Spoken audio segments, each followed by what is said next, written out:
Job, chapitre 12. Job prit la parole et dit : On dirait, en vérité, que le genre humain c'est vous, et qu'avec vous doit mourir la sagesse.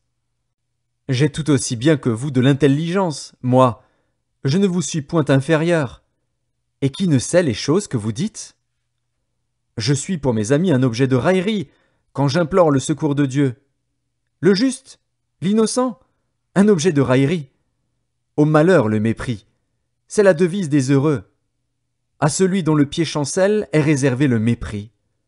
Il y a paix sous la tente des pillards, sécurité pour ceux qui offensent Dieu, pour quiconque se fait un Dieu de sa force. Interroge les bêtes, elles t'instruiront. Les oiseaux du ciel, ils te l'apprendront.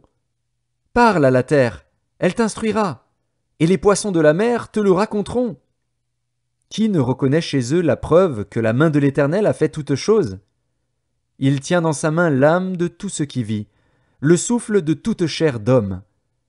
L'oreille ne discerne-t-elle pas les paroles, comme le palais savoure les aliments ? Dans les vieillards se trouve la sagesse, et dans une longue vie l'intelligence. En Dieu réside la sagesse et la puissance. Le conseil et l'intelligence lui appartiennent. Ce qu'il renverse ne sera point rebâti. Celui qui l'enferme ne sera point délivré. Il retient les eaux et tout se dessèche. Il les lâche et la terre en est dévastée. Il possède la force et la prudence.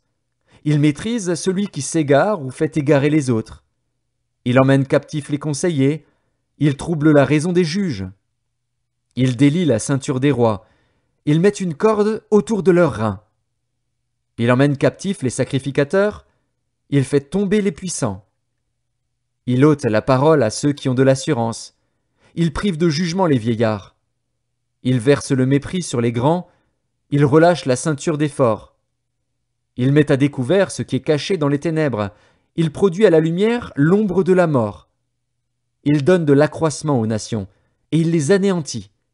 Il les étend au loin, et il les ramène dans leurs limites. Il enlève l'intelligence aux chefs des peuples. Il les fait errer dans les déserts sans chemin. Il tâtonne dans les ténèbres et ne voit pas clair. Il les fait errer comme des gens ivres.